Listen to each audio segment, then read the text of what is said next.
Okay, folks, this is Roland Heights, Roy, the Roland Heights Gazette, reporting to you on the Roland Unified School District. I got to apologize to you because I've just been lazy as can be in getting this out here, and I'd like to come up with some more excuses, but I haven't got any. So what we're going to get to, the meeting of 124, 2019, the board meeting.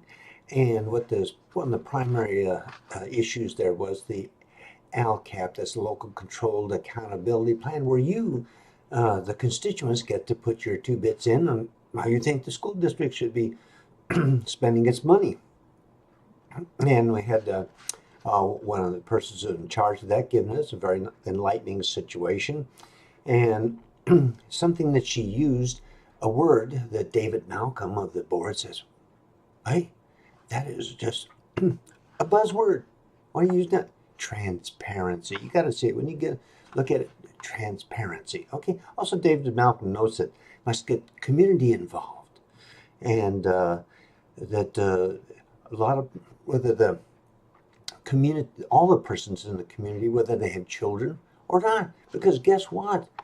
If you don't have no kids in the system, you're still paying the freight. You're paying for the bond issues that are going on. If you're property owners, so forth in the community. So hey, guess what? You should be involved. You should be concerned. It's your money. If you found out what was going on, you would really be concerned. Then we have then talking about getting the parents involved. There's David Malkin, and he's going into this some extensive because they said some of them got 2 cars. They can't travel, so forth. So we, meaning the district, has to go out to them. And had Angelina Pride, you'll see her, she's sitting right next to him. Oh, shake that head up and down. Lynne Ebenkamp's oh, yeah, that's a great situation there. And then we have Lynne Ebenkamp notes that the parents must get involved.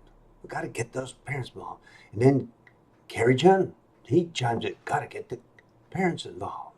I'll have a comment for you shortly on that. But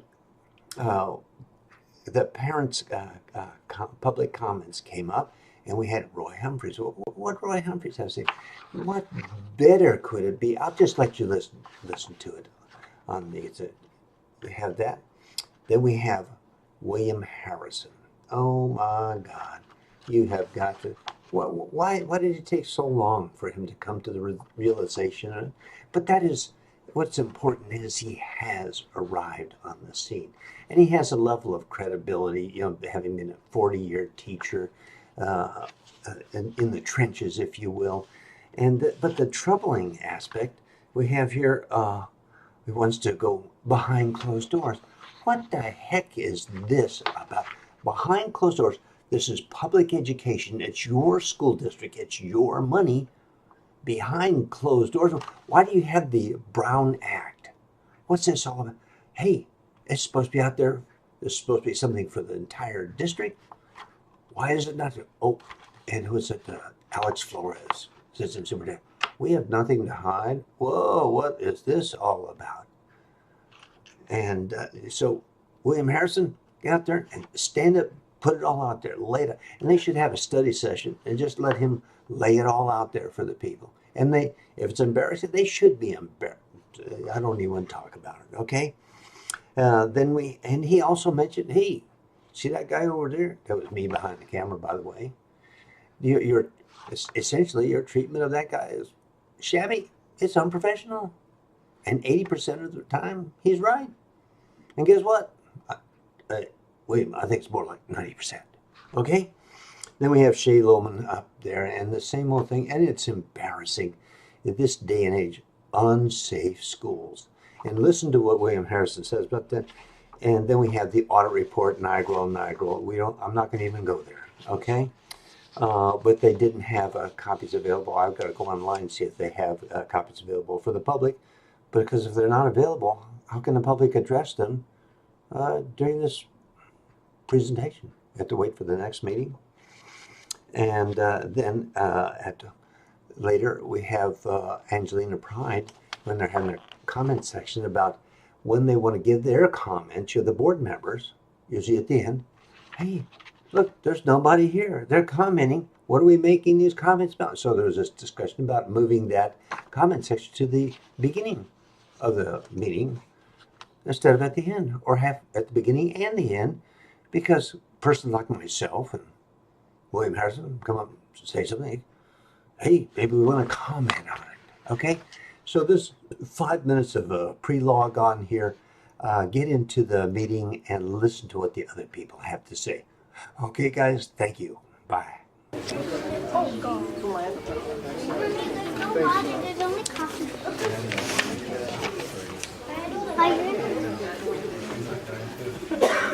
Hardwire. Good evening. We have To the moon. returned to open session at 6:03 p.m. and all in attendance will be led in the Pledge of Allegiance to the flag by Killian Elementary student Nicole Chandler.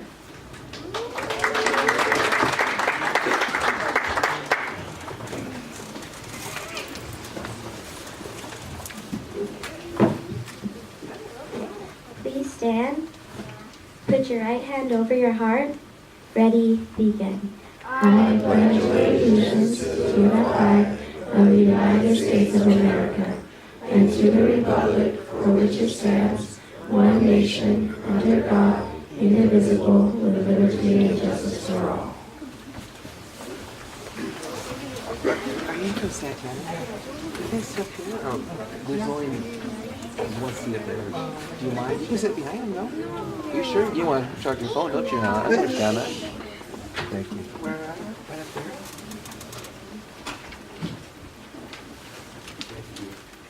There's no closed session report tonight. Next, we are going to move to board recognitions. I'm going to turn this over to Dr. Mitchell at this time. Perfect, thank you. So we do have one set of recognitions to do, and I believe Maddie, you'll be, Dr. Zamora will be presenting that. If I can ask the board to come down to the center of the dais so we can congratulate our students.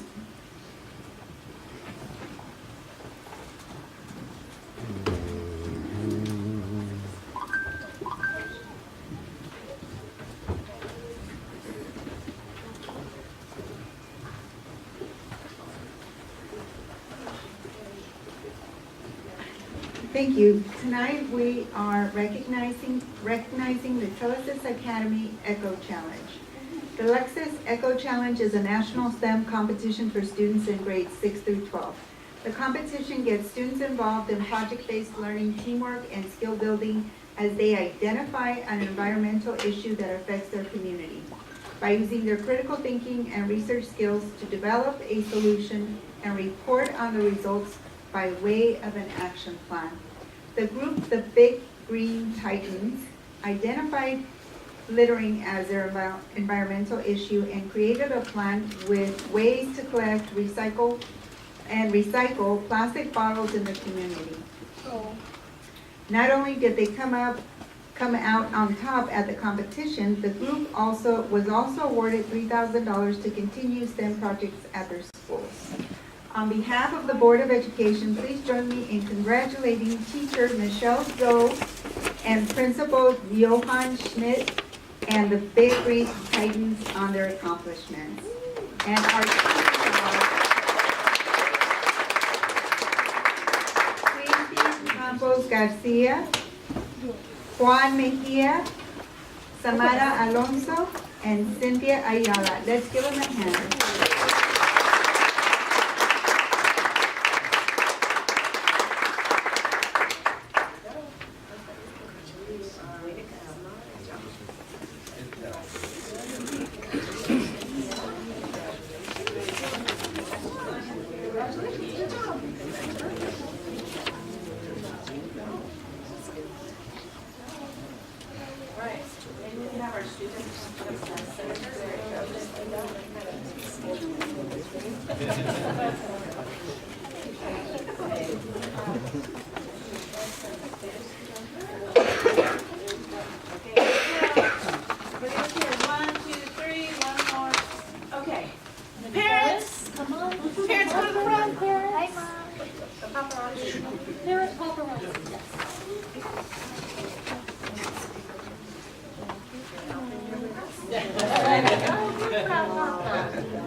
One more. Wait, that's more. Two more.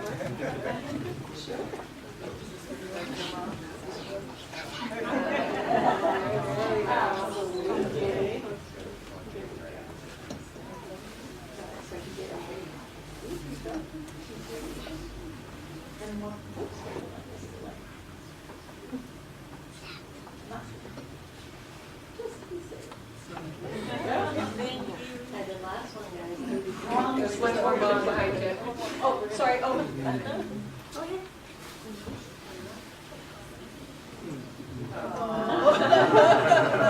Mom, did you want to be? You got one more question.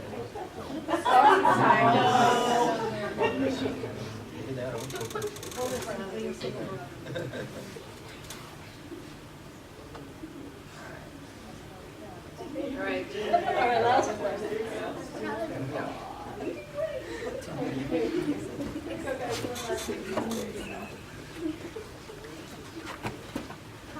Congratulations.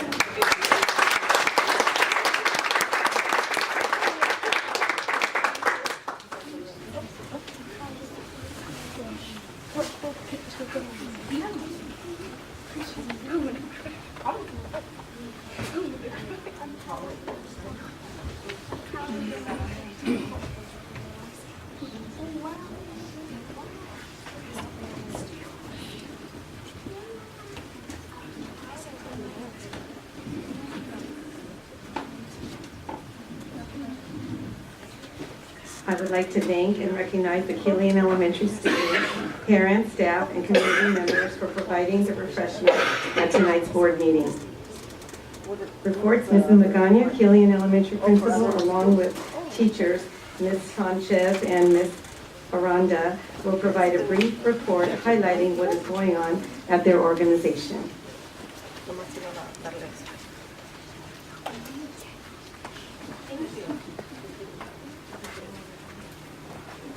Okay, thank you. Good evening, Board of Education, Superintendent Mitchell, Cabinet, and other guests. I am the proud principal at Killian Elementary, and as mentioned, this evening I will be joined in our report by kindergarten teacher Amy Sanchez. Actually, I'm sorry, TK teacher Amy Sanchez, teacher on special assignment Alice Aranda. I'd also like to quickly just acknowledge some of the audience. Earlier you met our student council member, Nikki Chandler. Thank you, Nikki, for the flag salute. We have with us this evening our PTA president, Ms. Viri Cedeno. Thank you, Ms. Cedeno, for being here.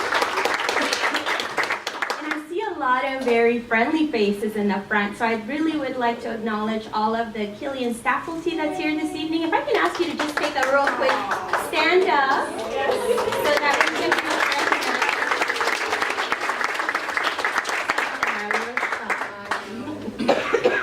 but we're here to just share a glimpse of the great work that is happening at our school, specifically in regards to our instructional focus, which is reading. As some of you may know, last May we were recognized as a California Distinguished School, and thank you. Thank you, by the way, too, for the beautiful signage at our school. But basically that application was written around the work that we're doing in reading. And the three main focuses that we have been working on has been professional development for our teachers, the instructional practices in the classroom, and that work has been led by our teachers, and also being able to support students that are not yet proficient with reading. So I'll speak to the first part, and then you're going to hear directly from our teachers. The professional development has been, very, very involved. I would say one of the biggest, most important factors in this work has been having a full-time instructional coach that is at our school every day throughout the week. She's not with us this evening, but I would like to acknowledge Mrs. Karen Fermano. She is home with a brand new baby boy, so she has a newborn. But yeah, her work has been instrumental in our professional development plan for our teachers. Our teachers have had the opportunity to do coaching cycles. They've participated in lesson studies.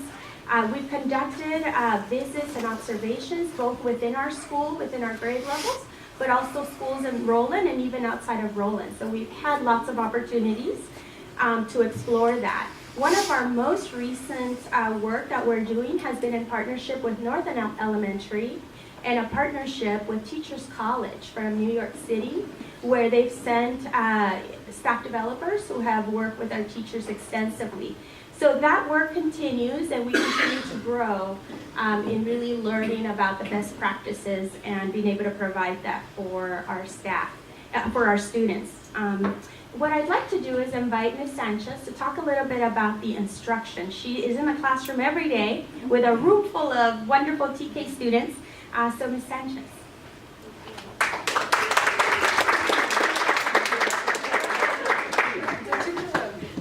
We've been that way for years. Hello, my name is Amy Sanchez, and I have been in the district since 1996, and I have been fortunate that all of those years have been spent at Killian. My role as a teacher of reading has greatly evolved, though, over the course of the 20-plus years, in which I have primarily been a TK through first grade teacher, except for 1 year when I did sixth grade, so we won't talk about that. I am a TK teacher, and I have the privilege of setting the foundation for reading. At Killian, I have the opportunity to watch my students become beginning readers as I loop with them into kindergarten. Reading for young children begins as letters and sounds that turn into words that become stories. As a teacher, there is no greater reward than watching a young child realize that I can do this. I know what it says. In order to make that happen, my job is to provide them with rich literacy experiences through small group instruction, read alouds, shared reading, and most importantly, to create a true love for reading as lifelong readers. Thank you.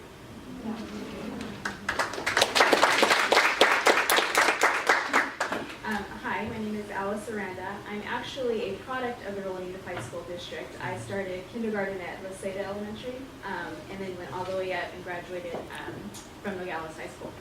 In 1999, I returned to the district to start my teaching career. I primarily taught third grade, mostly kindergarten.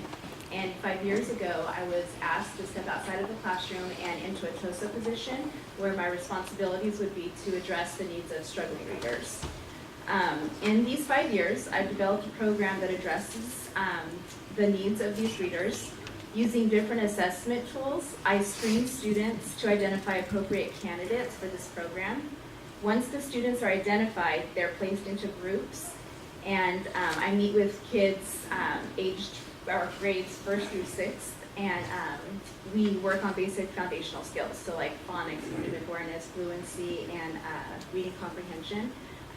The reading intervention program works in cycles. They're 9-week cycles. 6 weeks of those, 6 weeks of the 9-week cycle is direct instruction.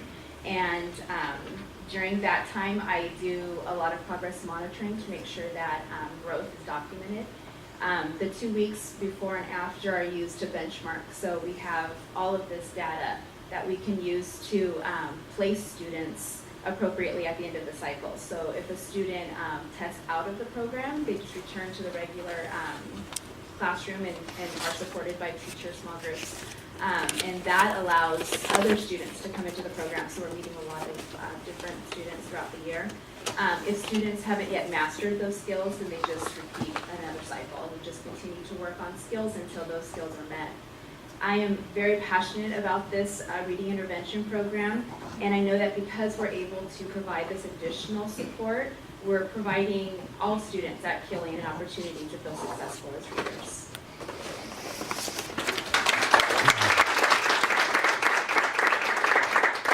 The work has been extensive. It's been very rewarding, and so the work will continue as we continue to work with all of our students. So that was just a very short glimpse. We could go all day about reading, but that was our presentation. I don't know if there's any questions. I think we might have some words to say, and then when we're done, then bring the Killian group, even the audience members that are bashful, forward to the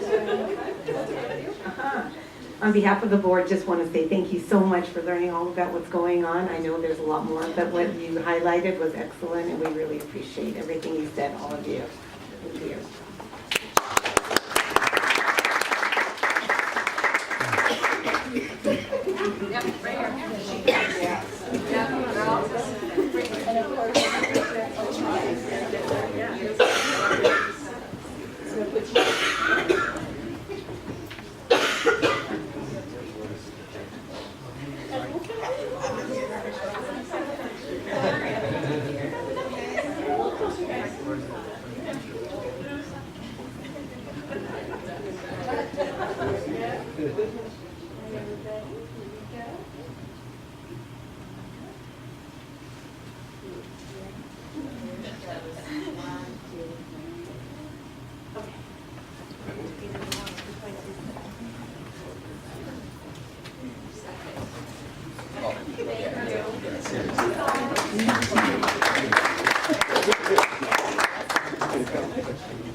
Next is the superintendent's report by Dr. Mitchell.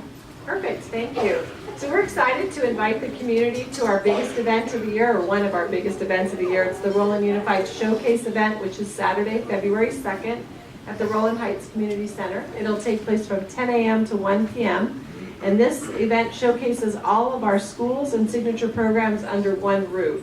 So there are school information booths, student presentations, entertainment, art exhibition, information about our transportation department, nutrition services, our dual immersion programs, and so forth.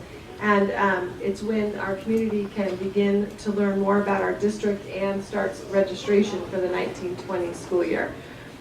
So we have courtesy shuttles that will be from Roland High School, Nogales High School, Hurley Elementary, and Giano Intermediate to allow our community to come and join us.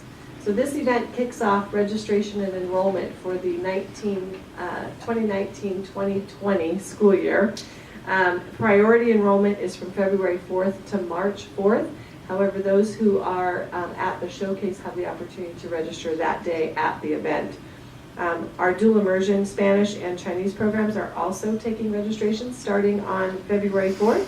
And we have new advertisements for those programs that started today or start tomorrow in the movie theaters. We have, they have been all through the winter break. Ours did, but the dual starts on Friday. So the dual immersion program, so there are 5 different movie theaters that will have a dual ad to talk about our district. So if you're going to the movies to see a show, you'll see a little glimpse of our district as well. We also have school tour day, which will be taking place on Tuesday the 5th. I wanted to share as well, I want to thank the board for your investment in your professional learning. In Roland Unified, we talk about innovative learning for all, and all means all, and our board exemplified your learning when we contributed with our study session last Friday, where we spent the day together working on our work together as a governance team. So we were not certain about the timing of how the day would go and the topics that we had placed on the agenda, and the opportunity for discussion around student discipline did not take place because of time constraints. So that was unfortunate, but we do have the opportunity to dive deeper into that topic at a future study session. I think it's important to note that our site principals, as well as district administration, teachers, support staff, and the board as well, are all working together to meet the needs of our students and staff. And there have been issues raised in conversations, including here at our meetings, regarding the need to look at how we best support our students and our teachers when issues of behavior arise in the classroom. We are identifying possible resources to improve our process and our practices. We look forward to sharing more during the study session and in ongoing conversations with all of our stakeholders. Thank you. Thank you.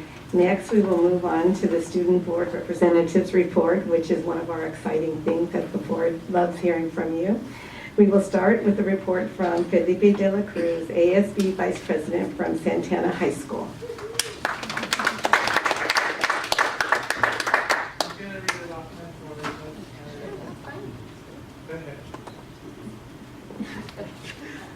Good evening, board members. I am Felipe de la Cruz. I'm here to represent Santana High School.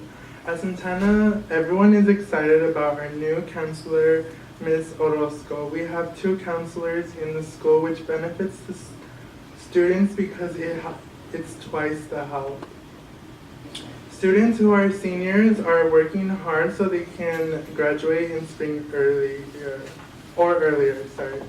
Juniors are busy making up credit so they can go back to graduate at their home schools.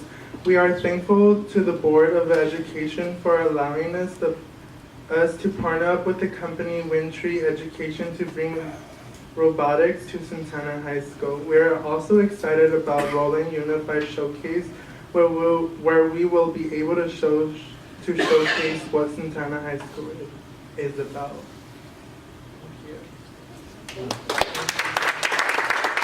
Thank you very much. And Felipe, we're happy that everybody's happy that there's an extra counselor. And and also your robotics class, we're really happy as the board that you guys are enjoying that. Thank you.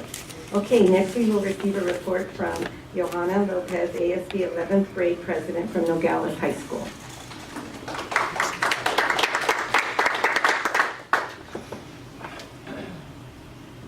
Thank you, Madam President. My name is Lynne, and I'm Vice President of the sophomore class in Nogales High School. In December, we all got ready for finals. The week before finals, our junior cabinet distributed their holiday grams. Holiday grams included three combos, which varied from $1 to $5. The week of finals, some of our teachers came together to provide their students with hot chocolate.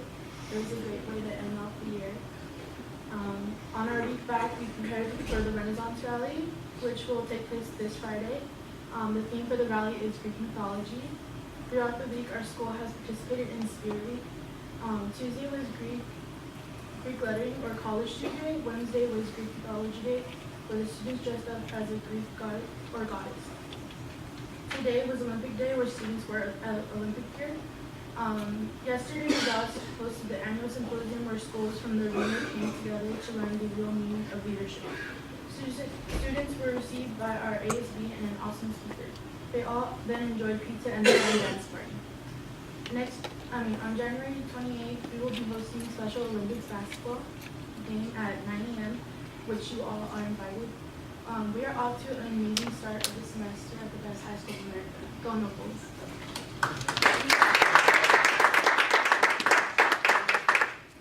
We really enjoyed your report. Thank you so much for letting us know what's happening at Nogales High School.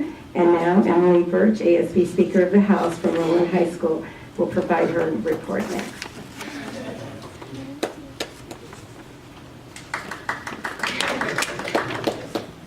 Good evening, Madam President, members of the board, Superintendent Dr. Mitchell, and members of the audience. My name is Emily Birch, and I'm the Speaker of the House for Roland High School.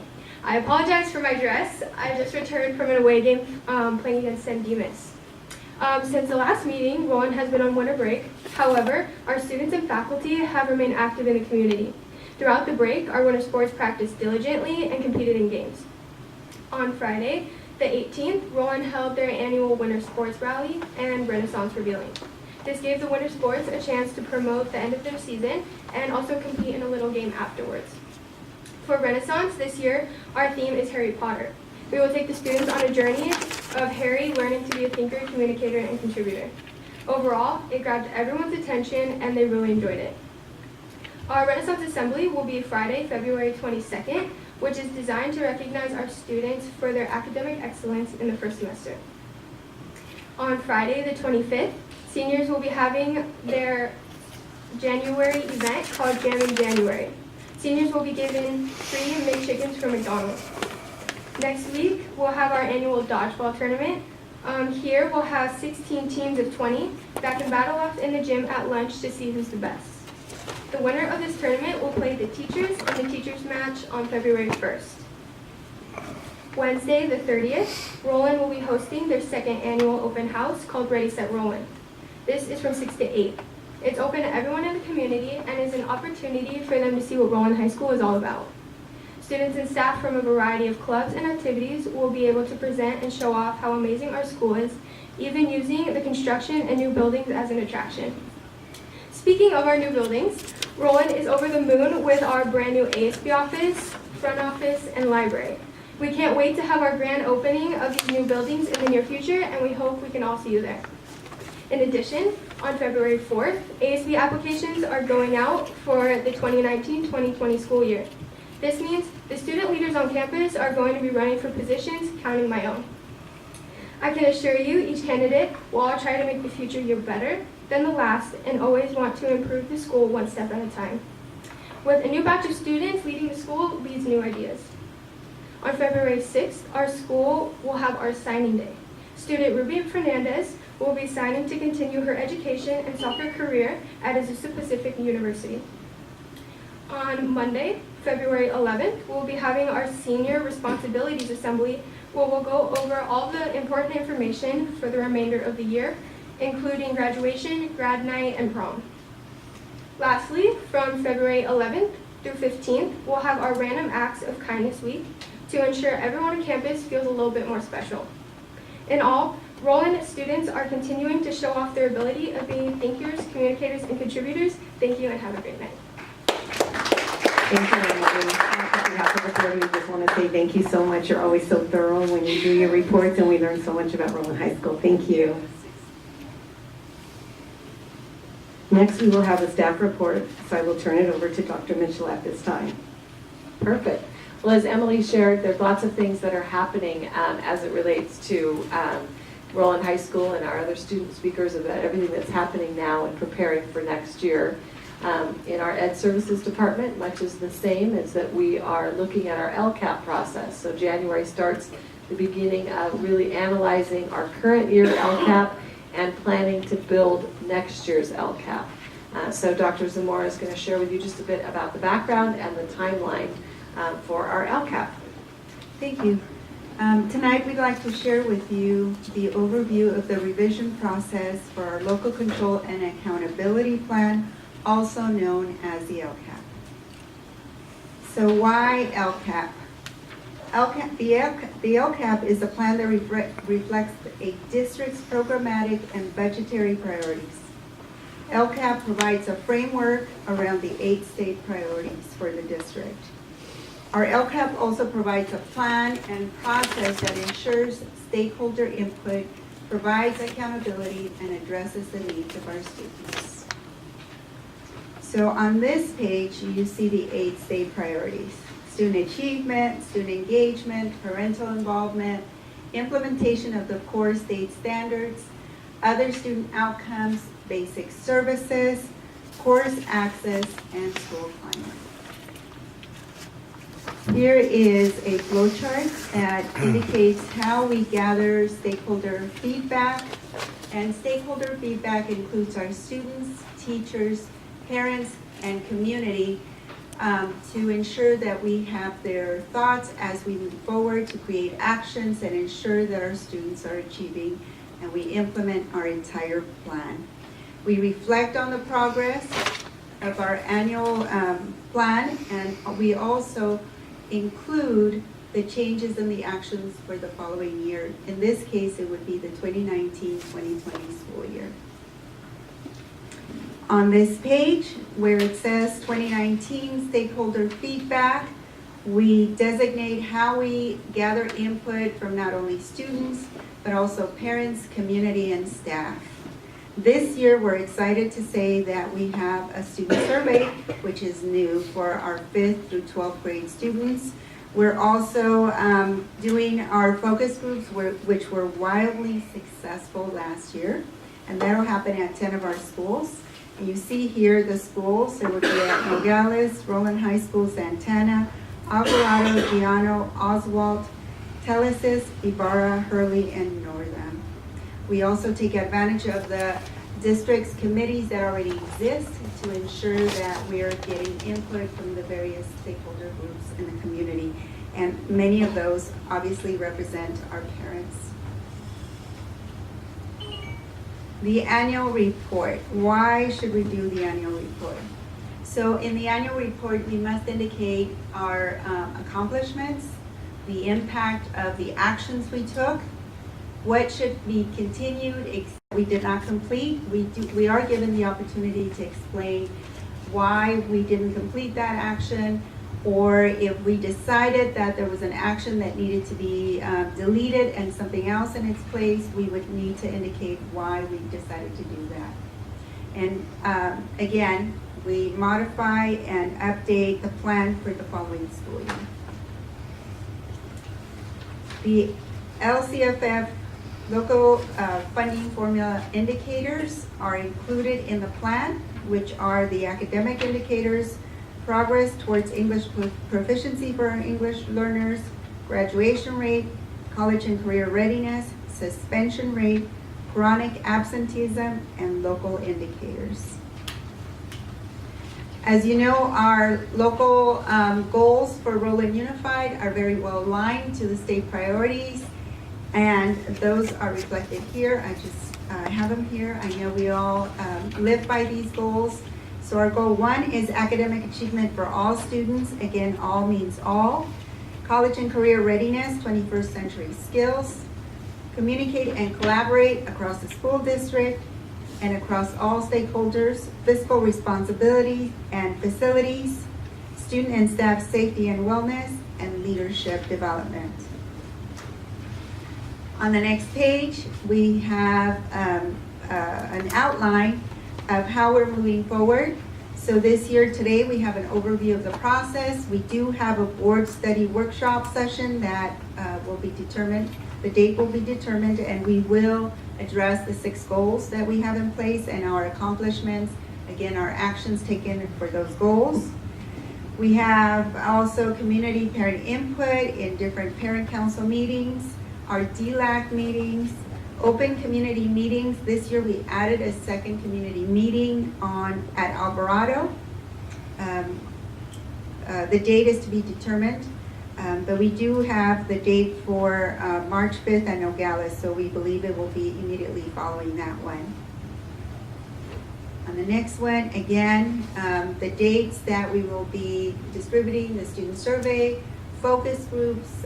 Excited to say that many of us will be participating in the focus groups, going out and meeting with students, and having those face-to-face dialogues really brings to life what they are feeling they need to be successful in our schools. So very excited about that. We also present and gather input from our associations, and we have those dates. Thank you to our associations for providing that and providing that time in their meetings. And community survey. We do have a community survey that will go out, and they have about a 3-week period to provide us with their input and their thoughts.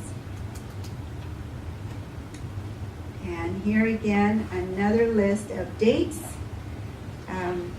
LCAP council meetings, those are already scheduled. Annual report to the board and community. And then any revisions, updates happen before the draft is presented to the board on June 4th for public hearing. And then we bring it back along with fiscal services to approve and send in our plan to the county, and we wait for county approval. As you can see, the LCAP process, updating and reviewing, and also modifying, because we have to make sure that our actions are actually producing outcomes, is an extensive process, and it does involve many, many people. I want to definitely let you know that all of educational services is involved, as well as human resources. Alex's department is also involved, and of course our superintendent. I do want to acknowledge Dr. Brian Huff for his leadership in many of these. He's taken on quite a role in the last year, and this year I was very excited to hear that he was going to be my partner in all of this. So thank you, Dr. Huff. And any questions? We can give them a hand.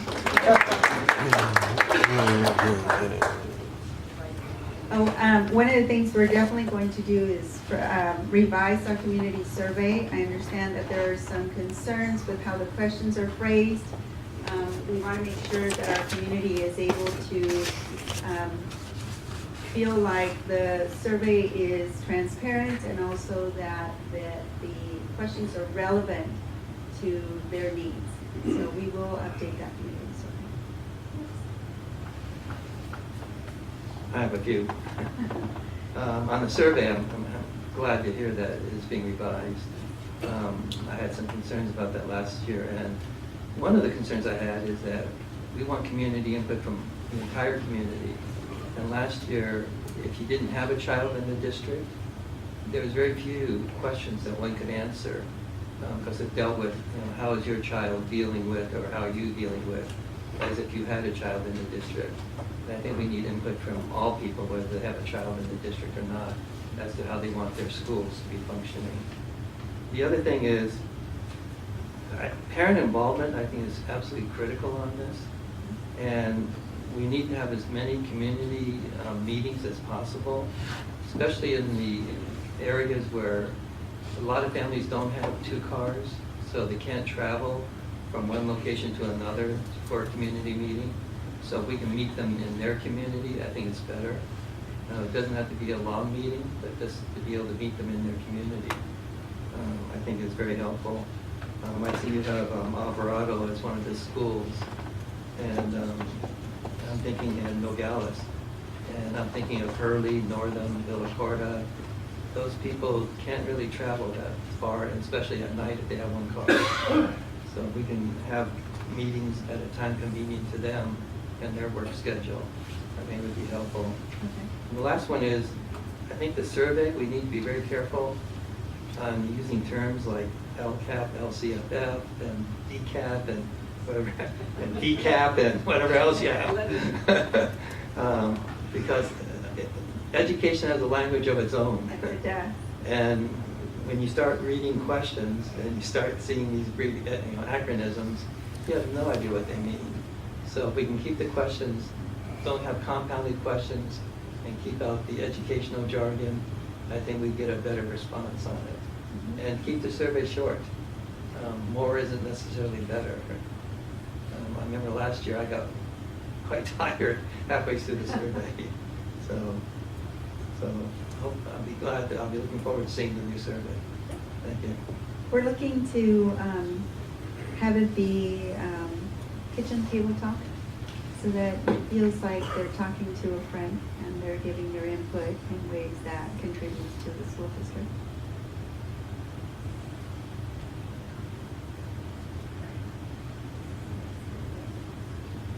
When you come back with your report in May, could you give us an idea of how many not number-wise, but are you changing the plan much because of input? Maybe there's just 1 or 2 items. Also that parent part of it. I'd like to know if you're able to either keep or increase the number of parent involvement at the various meetings you're having, because that's at the root of a lot of what we're doing. And if we can attract parents, we have to figure out how. If we have to bring entertainment from the students to come to certain meetings, maybe they'd be more apt to come. I know we talked about this at one time, but the parent involvement is key. The community meeting, I think we need to advertise more and educate the parents. Just when they receive the notices that our CAP community meeting, so a lot of parents don't know what our CAP meeting is doing. So we need to, before the meeting, we need to send more information and educate the parents. Put a piece of paper or notice on the students' backpack so the parents know what's going on, and explain to them how important the meeting will be, so we can attract more parents attending. So I hope to see more parents attending. Thank you for that. And not just giving what the letters stand for, but explaining what it is. Thank you for a great report. I have just a question about the student surveys. Are you going to be going to have different questions for 5th graders compared to 11th graders, or are they going to be the same? I'm going to defer that to Dr. Haas. They're the same questions. We piloted it with all the way down to grade 3, and feedback from the students and teachers was that 3rd and 4th was a little bit too young for these items, but 5th and up for the teachers, so the students were able to process. Okay, terrific. Thank you very much. Thank you.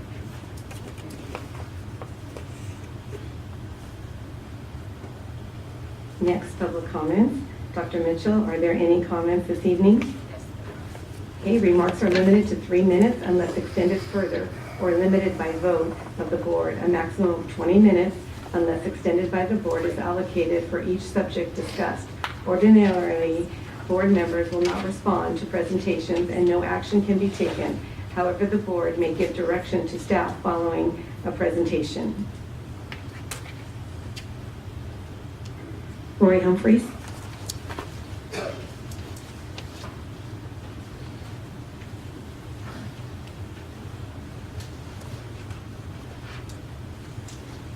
Okay, folks, is this thing on? Oh, there it is. Okay, folks, tonight is the Rose Fortuitous occasion here because why we have to thank board member David Malkin for bringing out the. Hey, guess what? The vast majority of people within this district have no possibility of engaging the district because of transportation and other things. What a better reason to have video recording. And then I saw Miss Pride over here shaking her head in the affirmative on that. You agree? And Mr. Chen's remark regarding that, just to get out there and do it, and the side benefit of it, you'll never see me again. Okay, moving right along here, a well-known person in Roland Heights contacted me regarding my comments to Ling Chang's representative, she's state senator, by the way, about the Bond Oversight Committee being a fraud, a ruse, and this was done at the coordinating council meeting. And he said he had no idea. I said, have you read Harry Peterson's swan song to the Bond Oversight Committee? No. So I put together a bunch of links and so forth, and because it's all on video, and sent it out as a Gazette issue, also sent out to select community groups and Supervisor Hahn so that they can all go right to there and see all the good stuff going on. And at the study session, Supervisor or Superintendent Mitchell took the attempt to obstruct the citizens' right to video record it according to law. Okay, and thank you for that. And then board member Friedman's comments, I won't comment on that, so too embarrassing. The failure to establish a web page for reporting suspected student molestation in light of the district's persons being arrested is troubling. After recall of the Bond Oversight Committee's Harry Peterson at the Oswald meeting where Mr. Flores over here mentioned, and I checked it with him, fact check. Hey, he mentioned $20 million in their construction fund, and out fell from the sky another $30 million. Yet it's troubling that in the last meeting, 2018, the figures were presented in just the opposite light. The Bond Oversight Committee is a disgrace and should be dissolved. And also note that in one of the videos, and I sent it out to all of you so you all have it, that you all said, oh, Harry Peterson, what a heck of a job you've done, we appreciate it, so forth. But you didn't have the fundamental courtesy, and it goes to the character of one and all, administration and board, to give a certificate of appreciation and recognition. You did these students tonight. It is simply disgraceful, and character does count. Thank you. William Harrison. Nice to see you here. Excuse me, I come in to express some concerns, but some admiration for Roland Unified School District. If I was a teacher or going into teaching ranks, the Roland Unified would want to places I want to work.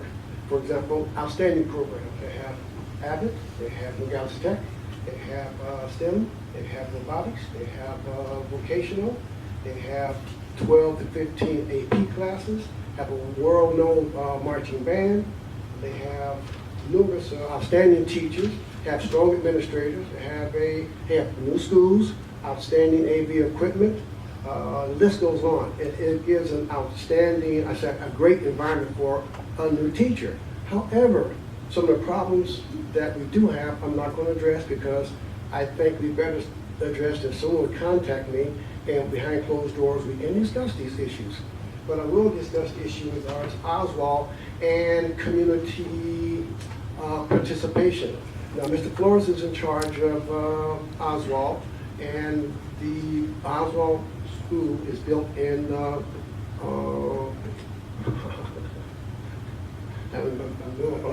Walnut. I'm a Walnut resident, and no one contacts us to say, well, this is what we're doing. Mrs. Ward has done nothing to contact us. We're left out. We don't have no more than maybe 50, well, maybe we have 57 students at Nogales that live in the Walnut area. And we have maybe 110 to 120 that live in the Walnut area that's attending Oswald. But as the Oswald project goes forward, we're never included in anything. I like what you guys say we want to include the community, but Oswald Walnut community is not a part of Rolling Unified, the overall picture. For example, I ran some numbers and asked people, we have hundreds of Oswald students that are receiving D's and fails, you know, in core subjects, math, English, science, history. We also find that the Oswald discipline is in the red, you know, which is not acceptable. Oswald at one time was the top school in the eastern San Gabriel Valley. Now we're spiraling down. I call it the Giano effect, because most of the kids that are coming to Walnut, are not, or do not live in Walnut and do not share the same culture as we have in Walnut. Now, I have 24 seconds to say that I like what you're doing here. I do want to sit back and discuss the problems we have in the school district. And one of the things that really bothers me is the board members need to be a little more professional when they hear criticism. You know, Mr. Man back there, he does a lot of criticizing, but I would say maybe 80% of the time he's on mark. And you got to do something with that damn failed and that that is so unprofessional. Thank you very much. Again, you guys are doing a great job, and I hope to hear from you within 72 hours or so. You don't get that at home. We come in the street, they don't catch up like that. Dr. Mitchell, could you have staff talk to Mr. Harrison about reaching out to the community before you have meetings about the construction project in the community? Also, Mr. Harrison indicated that there were matters he'd like to discuss behind closed doors. If you can have a staff member contact him, please. Next, Shay. Next, Shay Lohman. Good evening, board. Just a few short announcements for the month. I want to start by saying Happy New Year, everybody. Happy 2019. Welcome back. Second, we'd like to, our association would like to send our sincere congratulations to our union colleagues in Los Angeles. The last couple of weeks have been historic and have drastically shifted the conversation in California about the need to properly fund public schools. This movement is just getting started. I continue to wear my Red for Ed button, but I'm thankful the strike was over. I'm running out of red shirts to wear the last couple of weeks, but I will keep wearing my button because this is a conversation that we need to keep having about how we fund public schools. Finally, I'd like to address some comments over the last few months regarding student behavior. Let me be clear, our educators love our schools and we love the students that we serve. We bring these issues up not to create an image of chaos, because that is simply not the case. But we do need to work together to find solutions and support for these behavior problems that we do have. This is an issue that's present in every district across the state, and Rolling Unified is no different. But we can be a leader in looking for these solutions. I'm thankful that the board, as Dr. Mitchell mentioned, is looking at scheduling a study session around this topic in the near future, and we look forward to being a part of that conversation. So again, I want to wish everybody a Happy New Year, and let's have a great 2019. Thank you. Next, we have a public hearing to receive comments from members of the public regarding the district's single district SELPA local plan for special education. Rolling Unified has previously presented a draft to the public for review and to the board for approval to be sent to the County Office of Education for review.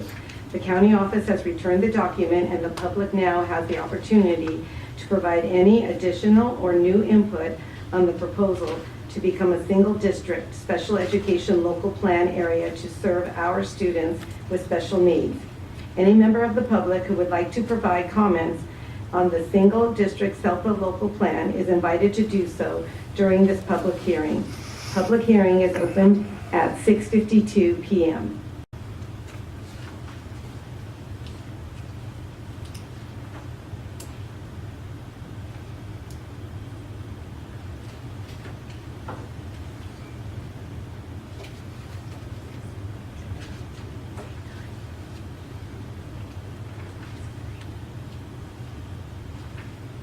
Public hearing is closed at 6:53 p.m. We will move on to the discussion action items on the agenda. The first item is 7A. Can I have a motion and a second to accept the 2017-18 annual financial audit report for the fiscal year ending June 30th, 2018, as submitted by Nigril and Nigril CP? I'll make a motion. I'll second it. I'd like to turn it over to Dr. Mitchell at this time. Thank you very much. At this time, we have Jeff Nigril that is here from Nigril and Nigril to share with the board about our financial audit for the 2017-2018 school year. Thank you for being here. Madam President, members of the board, thank you for having me here tonight. I'll keep my comments brief. I always like to start the discussion about the annual audit by talking about what an audit is. You know, the word audit, I think a lot of people hear that word, it's a scary word. It conjures up negative images. You know, I like to talk about the fact that the audit actually is a very boring process. Or it should be anyway. If there's too much excitement in the audit, that's usually not good news. So the primary objective of the audit is for us to give an independent opinion of the district's financial statements and whether they conform with generally accepted accounting principles. And that's really the primary objective. Obviously, we look at other things. We look at compliance with state and federal laws. We look at internal controls to see if there are, you know, processes and procedures that, you know, that are deficient. But the ultimate objective is the reporting on the financial statements. And so auditors can give 4 different types of opinions on the financial statements. The highest level of opinion that we can give is called unmodified, and that's the opinion we're giving on the audit report for Lynne. Unmodified is a clean opinion, so the financial statements do conform with generally accepted accounting principles for the 17-18 fiscal year. Now, our audit report does mention one other thing that's fairly significant, at least in the accounting world, which is that there was a new accounting standard implemented this year. It required all government agencies all across the country to that provide retiree health care benefits for their employees to account for this liability related to that. And it requires the use of an actuary to go do what they do and look at your plan offerings and estimate future costs. And so our report mentions that the district implemented that standard this year. So it does have a significant financial impact on the government-wide financial statements. It doesn't affect the district's general fund, operating fund balance or anything of that nature, but it's a liability that's reflected in the report. The rest of the report I'm not going to go into in detail. I'll answer any questions you might have, but just note that the unmodified opinion, no audit adjustments, so we did not have to make any corrections to any account balances to bring them into conformity with GAAP. The rest of the report doesn't look significantly different than prior years. I would, however, like to point out the last section of the report, findings and question costs, and I'm really pleased to report that we had no findings this year. So that's an achievement because it seems like the state and federal government put more and more requirements on us to look at more things every year. Finally, the last couple pages of the report is what we call our management comment letter. And these are comments that are issues that came up during the audit that were discussed with management. A lot of them have to do with ASBs because of the nature of ASBs. You know, we always find something to pick on. But there was nothing so serious that we felt it rose to the level of being considered a finding. And so because we had these discussions with management, we're also required to put them in the audit and present them to you, the board, for review as well. So that's about as quickly as I can go through the report, but I'd be happy to answer any questions you may have. Just a comment. Your audit report or your audit process had a positive impact on ASB. I had an expenditure through ASB about 2 months ago, and it took about 2 months to get it approved. I sent it. They wanted a receipt. I gave them a copy of my check. Then they wanted to see the back of the check to see that the check was actually cash. Then they want to see the committee minutes to see that the committee approved the check. And so your findings and your process, I think they learned a lot through the process. And we were out here earlier to do a training and workshop for a bunch of the Very good. folks as well. Well, it'll work. Glad they listened.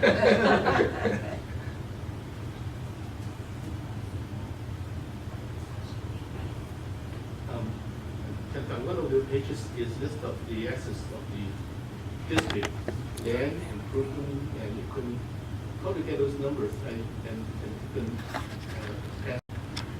For me, the land, the value of the land, how to get the numbers?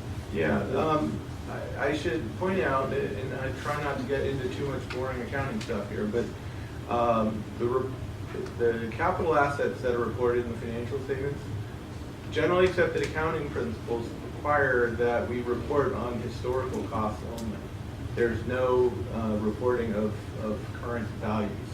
So if you paid a certain price for a piece of land 30 years ago, it's going to stay that value in the financial statements forever. So there's no adjustment. And the reason being that accounting doesn't try to account for increases in value of things like that. There are certain types of investments that are reported at fair value, but fixed assets are not. So that value doesn't reflect the current value? Not necessarily. If you want that sort of an appraisal, you have to actually go out and get a current appraisal, which is not the area of expertise of a CPA. Thank you. I have a couple of questions. Sure. In the audit report, there's a sentence that says, however, material weaknesses may exist that have not been identified. And is that common to put into an auditor's report? And Yes. if so, why? Yes, I'll address that. That's a good question. The AICPA dictates the language that we use in these letters, but it's a statement that basically covers us, because when we do an audit, even though we do a thorough audit, we are still not looking at every transaction. And so we give what's called, reasonable assurance, but we don't give absolute assurance. The difference being, we don't look at every transaction. We look at a sampling of transactions to try to get a good understanding of whether the district has processes and procedures in place. That sentence is in there to basically say, please don't think that we looked at every single transaction. There could be something out there that we didn't come across in our testing. That's really all it's saying. And you asked if it was a common thing. Yes, you could look at any school district audit report, any governmental audit report in the country, and it would have that sentence in there. And your team, when you come out, is it like 2 people? Is it 20 people? What does your team consist of? Right, so it's generally 4 to 5 people that come out for well, first of all, we go out to the school sites in the spring and we do a sampling of probably 1 out of every 5 schools. We go out to test for attendance procedures. For the ASBs, we look at the high schools and the middle schools. So those people are out there doing that work, but then here in the district, we usually have 4 or 5 people for a week, and then the same in the fall. Is this your 3rd or 4th year? This report here is our 3rd. Yes. Have you personally done all of them? Yes. And what's the recommended frequency to rotate or to change audit firms? Okay. Well, there is no requirement to change audit firms. There's an Education Code 41020F, which states that an audit firm cannot have the same lead audit, or can't have the same audit partner perform audit services for more than 6 consecutive years. So that's the only requirement as far as that goes. I was asked that exact same question by another board last night, which is how the Ed Code section is so fresh in my mind. But it's best practices, every district does it differently. We have clients that we've had for almost 20 years, and there's some that go out to bid every few years, so it really varies across the industry. There's one more quick one. I think it's good. On the last section, that they were not findings, but they were suggestions that you Right. had to shore up some things. Right. Do you visit those next year when the audit, is that what you put first? You say these were things we discussed? Right, well, we visit those, like for the example, those ASB comments, we'll go back to each of those schools every year and follow up on those areas to see if improvements have been made. But it's hard because, you know, every year there's different people involved in the process, so, you know. Sometimes we'll find a problem in one school and the next year that problem's fixed, but we'll find something different, you know. It's the nature of ASB, unfortunately. We try. Thank you. Thank you so much for a great report. We really appreciate it. All right, thank you. Yeah. If I could just add, Chris, I wanted to compliment Aubrey, who's on the audience, him and his team for all the work that he's done. An unmodified ranking or rating is the best you can get. And I just want to make sure that that's out there. And I want to thank Aubrey for all his work that he does. Thank you very much. Okay, now we can vote. Those in favor, say aye. Aye. Any opposed? Okay, motion carries. The next item is 7B. Can I have a motion and a second to approve the proposed Roland Unified School District SELPA local plan? I make a motion. I'll second. Any questions or discussion?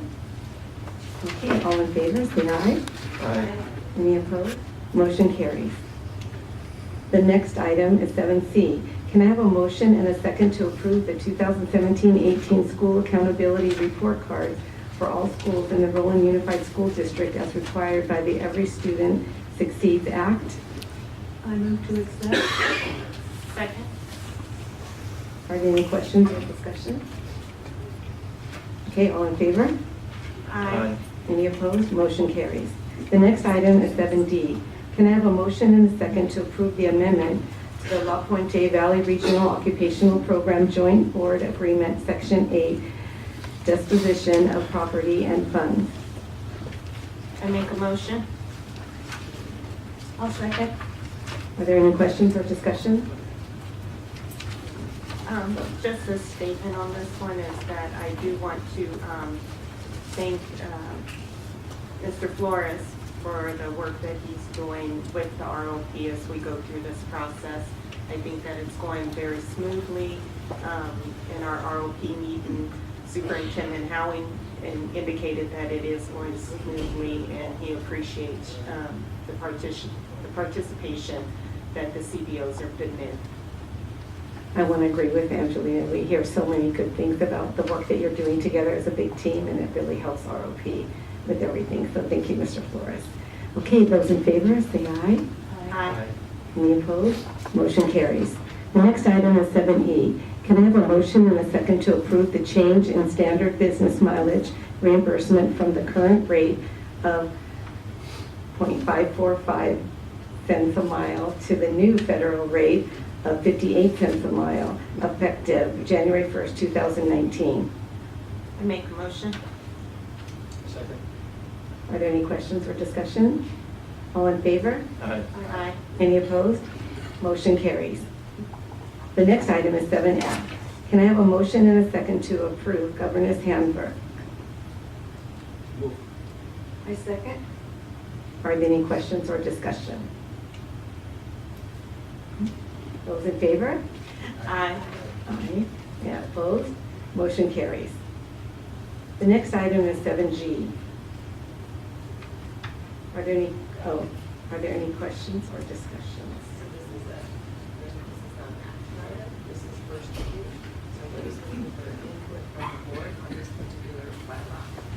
Okay, so it's the first reading, revised board bylaw 9005.1, board superintendent protocol. And so now we're going to have discussion. I have a comment. We need to visit all the bylaws, not just this one. It's going to take for this one probably 3 readings to try to get it straightened out. Because it's not very well written.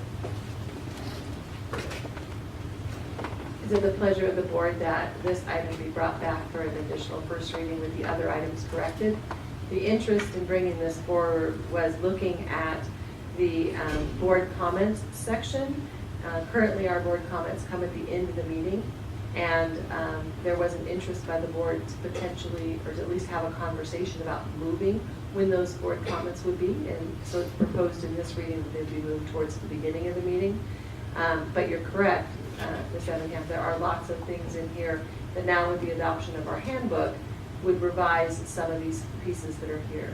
So depending on what the pleasure is of the board, we could take this bylaw back and have it reflect the information that's in our handbook. So may I recommend that we talk about the board comments and just maybe discuss that now, and then we bring it back. Okay. I have a comment about the comments. It was my understanding that we would have one positive comment at the beginning of the meeting. At the end of the meeting, we'd still have comments. That we just have 2 comment periods, that they all would be moved to the beginning. Because so many things occur during the different presentations, the students when they speak, the community when they speak, that we might want to comment on. And if we don't have it at the end, we don't have the ability to comment on it. So I would like to see comments at the end.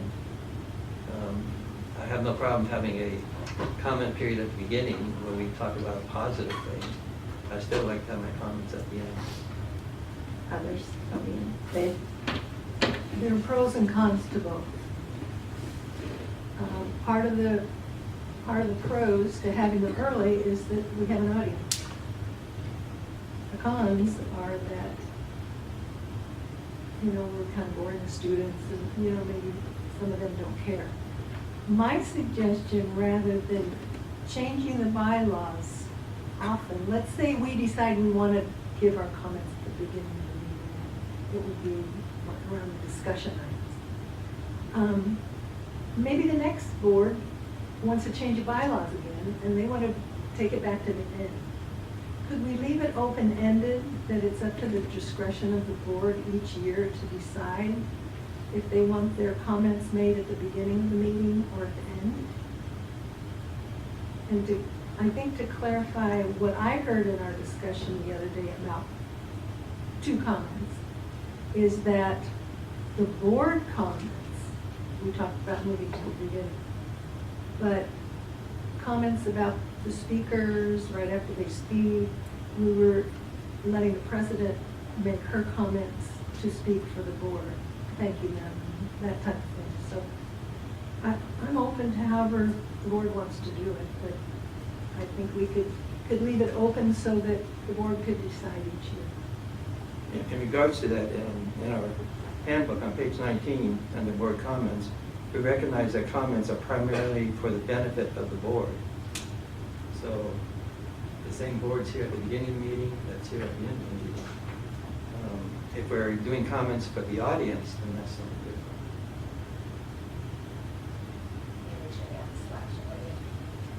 On the handbook /audience, or community, board/community. But technically, this is a meeting of the board in a public setting. So it is a board meeting.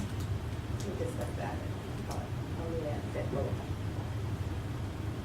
One thing I think that we should keep in mind as we're looking at when to have these comments, and I understand the different opinions about being able to thank people for presentations and things like that. But if you notice, like with today, we recognized a group of students. As soon as the picture was over, they were out. You even had to chase down the students, the speakers, to try to say, hey, wait a minute, we want to tell you you did a good job. And that's the norm, typically it's like as soon as whatever they're doing is done, they're out of here. If you look around the room right now, it's our normal people who are here. So as far as, having the individuals who we want to maybe direct specific comments for, they're usually not here, depending on where it would fall on the agenda. I understand that sometimes there are more people here and they'd like to, you know, maybe hear some of the things that the board has been doing, but I just don't think that that's gonna change the, you know, they're gonna say, oh, I'm gonna stay just to hear board comments. I don't think that will change, but that's just my thought. Cary? I think what was necessary to put the special time on the meeting, and I think the four parts is just more comments in the board agenda, and then we can make more comment in the beginning and at the end. It's up to the board members who have a comment, you have a chance to comment, just like a public comment, not necessarily everybody to comment. Don't have to say at the beginning of the meeting, and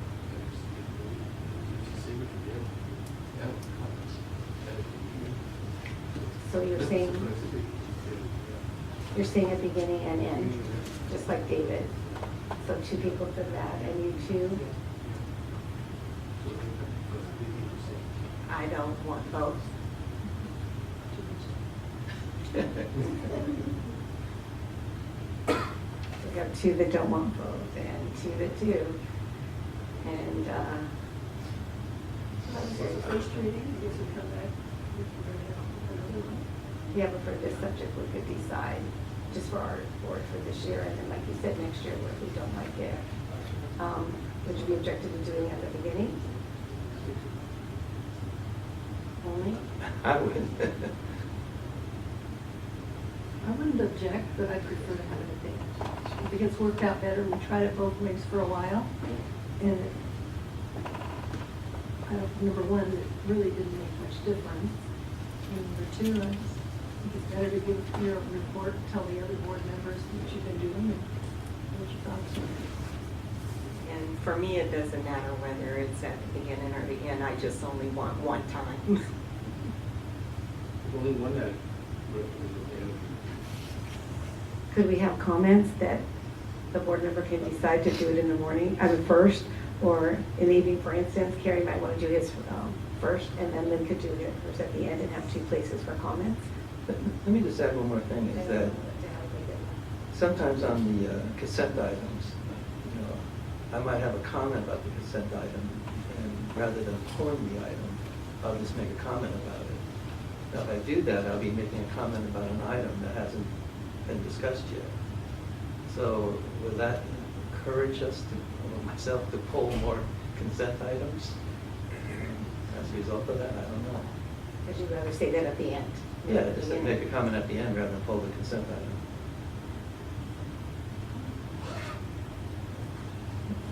Is it possible to have it both, and then you decide up to the board member if they want to do both or just one?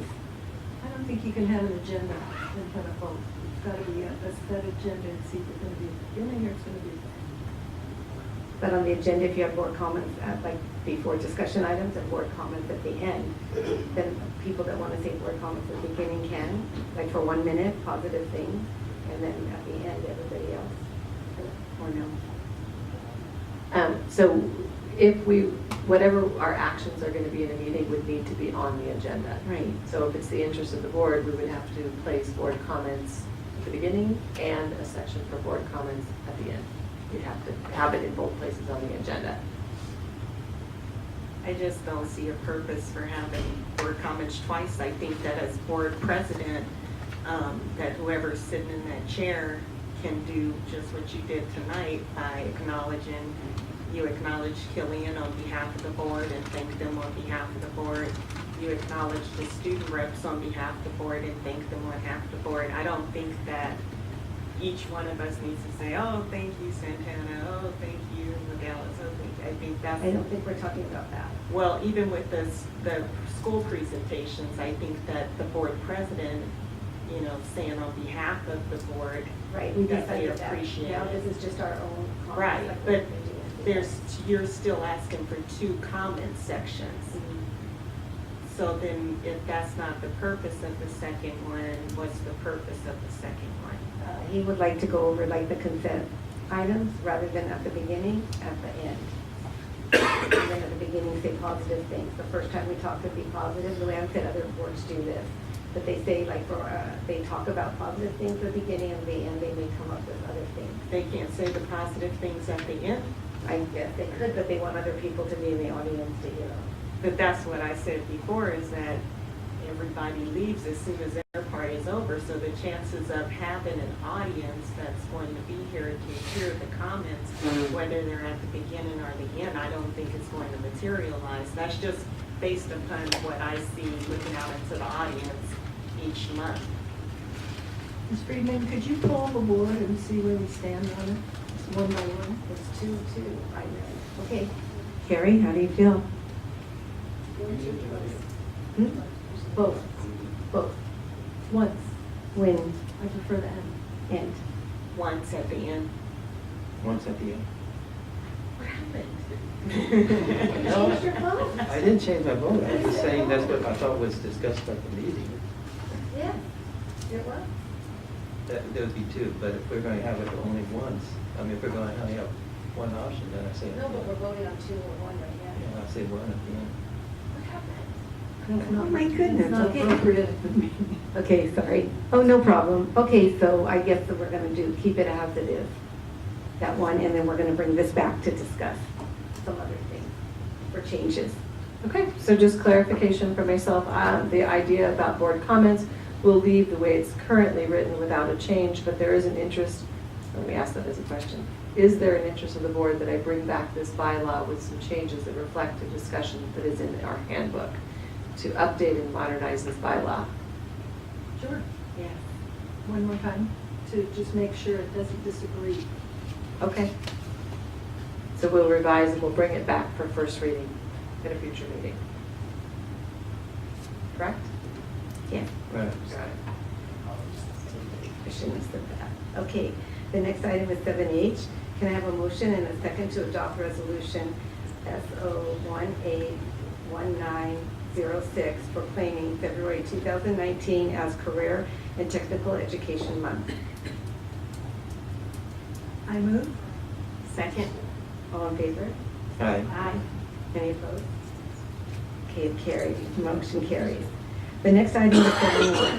Can I have a motion and a second to adopt resolution SO 18-1907 proclaiming February 2019 as Black History Month? I make a motion. Second.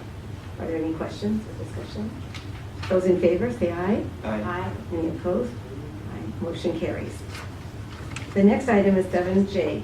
Can I have a motion and a second to adopt resolution SO 18-1908 proclaiming February 4th through the 8th, 2019 as National School Counseling Week? I move. Second. Are there any questions or discussion? All in favor? Aye. Any opposed? Motion carries. The next item is 7K. Can I have a motion and a second to adopt resolution SO 18-1909 proclaiming February 17, 2019 as National Parent Teachers Association PTA Founders Day? I'll make the motion. Second. Any questions or discussion? All in favor? Aye. Any opposed? Motion carries. Next is the consent calendar. We will approve all of the items in consent with the exception of any items pulled for separate discussion and action. Can I have a motion and a second? I move. I'll second. Those in favor say aye. Aye. Any opposed? Motion carries.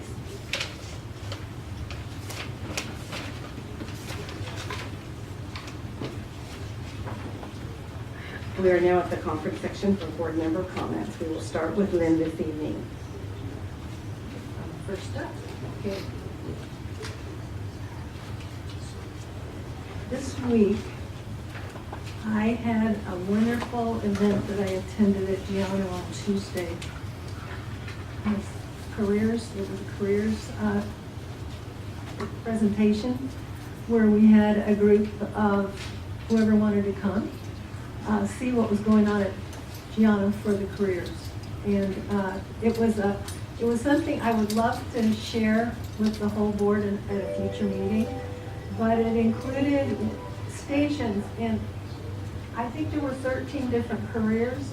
The students choose the top 3 that they want to make sure they get to first.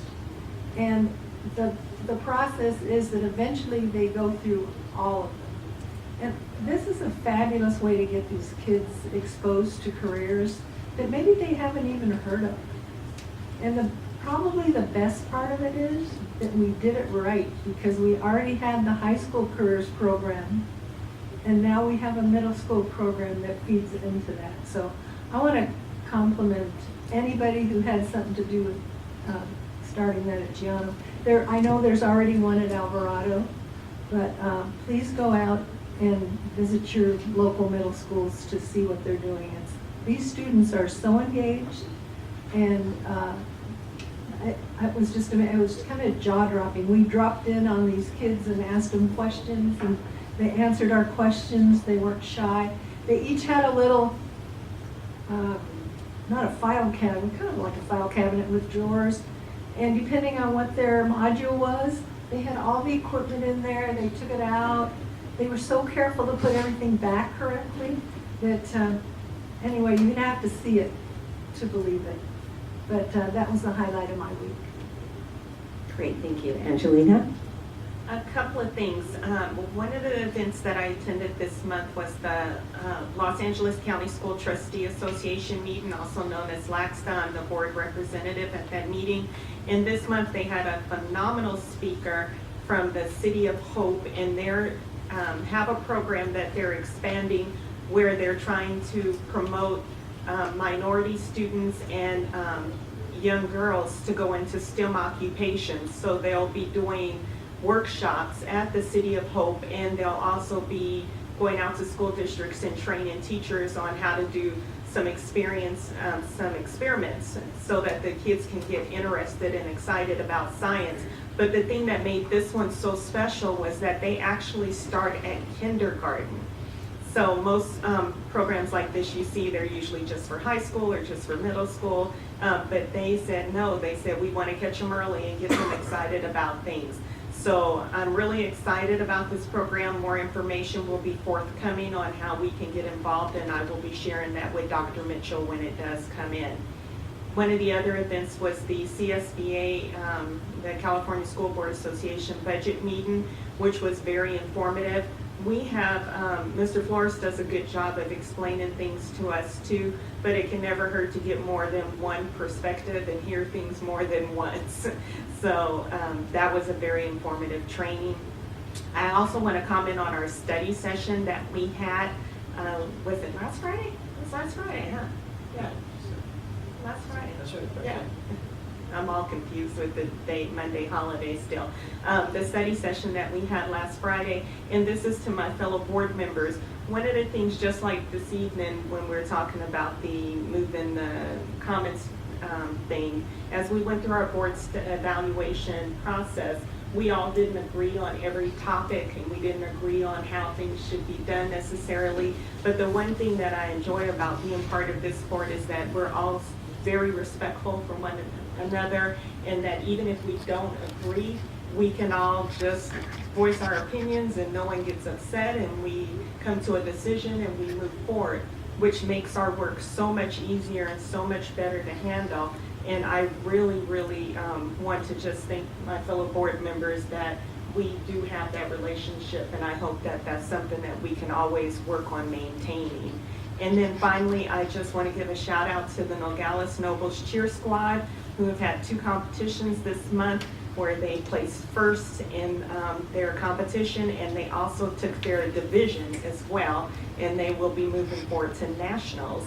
And I'm going to try to go. I'm trying to see if I can make it to go see them perform in nationals. And they performed 2 days, but I told them I could probably only shoot up for 1 day, and because the weekend that they're performing, I got to be back. So I might just drag my sister-in-law with me, and we'll head up there and watch them perform and then head right back. But they're really doing a good job this year. So I'm excited for them, and they're really excited, and they always ask me to come, so I try to accommodate. But thank you, and Happy New Year. David? Along with some of the other board members, we attended the installation for CSEA for a couple of their new executive board members. I want to congratulate Sharon Carrillo as president, Marco Maldonado as vice president, and Gina Garcia as secretary. And they were sworn in that evening and had a dinner for everybody. You know, I talk about how we need to reach out to the parents and the students within the community whenever possible. And just an indication as to the need that's out there. Villa Corda has been doing a monthly food distribution along with the Suu Kyi Foundation. And we've been averaging about 250 families every month that come to get food. The need is out there. Just recently, last week, the La Puente Kiwanis Club provided haircuts to the students at Hurley Elementary because haircuts is not something that's on their list of things that they can afford. And then last, December, after our last board meeting, we had the distribution from the Adopt-In Shop, and the place was this mob of people picking up gifts that staff here so generously donated to the students in the district. So the need is really out there for our students. There's a lot of them that are living paycheck to paycheck. I also want to talk about the very productive study session. I agree with what Ms. Pride just said. That I just read an article on anger. And it says that anger is good because it creates discussion. But when anger changes to revenge, then it becomes not productive at all. And I think we have discussions, we don't agree with each other, but we don't have revenge, which I think is good. The other thing is I want to thank Brandy and Lily for the certificates that you did for STC Foundation. STC Foundation wants to extend thank you to the board and to the superintendent for providing certificates for the cultural exchange for dancers. STC, I found out at our last board meeting, has been very generous with the Big Yellow Bus and also with Principal for the Day. I wasn't aware of that. So in exchange for that, we would like to present this to the superintendent's office. It's Health, Love, and Wisdom, which is their motto that they go by. And I also want to say that, our biggest ambassadors that we have for our district are our students. And when I listened to the three representatives tonight, the one from Santana that talked about the new counselor and how happy they are, we approve things here, but we don't see the results of what we approve, how that impacts the students at the school site level. And to hear them talk about that and the showcase that they're anxious to display what they're doing, that enthusiasm was in all three presenters. And that enthusiasm, I think, is what sells our district to the community. I was also impressed with Nogales High School with having the Special Olympics event next week. We talked about school and education for all, and our special needs students as part of the all. To see that they're including the special needs is really great. And the school pride, again, in Berlin High School was very evident. And finally, I want to wish all of our staff and students and families to celebrate the Chinese New Year 2019, February 5th, the Year of the Pig. And wish you all a very happy New Year. Cary?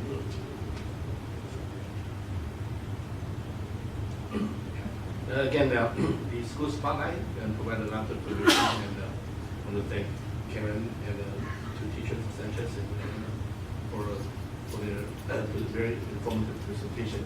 But I think we're missing something. We've been very important part of the students. I want to see the kids. There's no kids to it. So any particular reason the kids are not here, or if possible, I think in the future, and we remind them, we like to see the kids, or even parents here and then present school and work and let us know more, learn more about this school. So we'll see something. I want to see the kids. Yeah, and I attended the CSBA, CSBA installation in Temple School, and I presented the report of the pending CCC and advertising our showcase on February, and our community, glad community to attend our showcase in February. And also the career program in Gianna, and as Lynne said, very good program, and I tell you earlier, I wish I had that when I was a child, because at each station presenting each job career and job in the future, and that kids follow their view and make the right decision of what they have to do. And I visit some of the stations I talk to the kids. They know quite a lot. And for example, one of the frog state scientists, and they have a microscope and to see the fingerprint or a hair on the screen, and you can tell a lot of things, and many other things too. And the other ones, the building a bridge, and you can choose different type of part and support the bridge. And this is very good learning, and so I appreciate it. Thank you for bringing that to the district. And I don't know how much we invested. Do we invest a lot of money, or we don't? Yeah. So I think that was the morning attract other districts too. So yeah, not cheap. We got to have it. So Rocky Better led that charge and worked with our two, Alvarado and Giano, to bring that program, and that was one that the board approved and has very much supported career technical education. So the original purchase was the most expensive because we needed to purchase all of that equipment and all of those stations. So we have 18 stations in our school. So there was a financial investment. Right. Okay. And in the future, if they work right, they expand it more. Yeah, and many other stations. And finally, and Happy New Year, everyone! Happy New Year, January 1st, for and February 5th for Lunar New Year. February 5th. Yeah, we call it Chinese. I want to make sometimes we call it Chinese New Year, but also Korean, they celebrate New Year. So I would say Lunar New Year and the more proper. So if we look more, and Japanese also celebrate Lunar New Year. It's not only Chinese. And the year of Lake is Happy New Year. Thank you. Okay, thank you for all staying here. Abby, thank you for your great report. And I enjoyed Killian's school presentation with what they were saying. Some things I've attended since the last board meeting are visiting schools, concerts, and winter programs, the CSEA installation of officers. Alvarado had something with exhibits, and the enthusiasm by all students was very apparent. They had QR codes spelled honor on a wall, which was amazing. The slavery project, one student did a 17-page report, and you asked them questions. They did it was wonderful. And the rock cycle dating game was very interesting. And I want to join, the last thing I want to mention is what Lynne and Cary talked about was the Paxton-Patterson Best Practices in College and Career Education Lab at Giano. They revealed the lab, and it was outstanding. Every student that I talked to, they told me what they were doing way beyond me. I couldn't do it. And they said how much they enjoyed it. And Mr. Ochoa had said that their attendance has gotten better, and they're very looking forward to school every day. And he shared two stories with us that I wanted to share, and mine will be really short. He said that two kids were working. He came in and was watching two kids make this 3D thing, and they had to, this 3D project, and they had to put in the coordinates. And they did A, B, and I guess there's a Z, which I didn't even know was existing. And he heard them go, hey, this is math. They had no idea that, they were doing math. And the other story, he said in 7th grade, this one boy had a folder of referrals in his office, a whole bunch. And now in 8th grade, he signed up for this class, and he hasn't been in his office once. So those stories really touched me, and it's a great program, I agree. It was just like something going on really, really good. Okay. And so now, can I have a motion? And I'm sorry, we do not need to return to closed session. And can I have a motion and a second to adjourn the regular board meeting of the Roland Unified School District Board of Education? I move. Second. All in favor? Say aye. Aye. Motion carries. Meeting adjourned at 7:37 p.m. Thank you.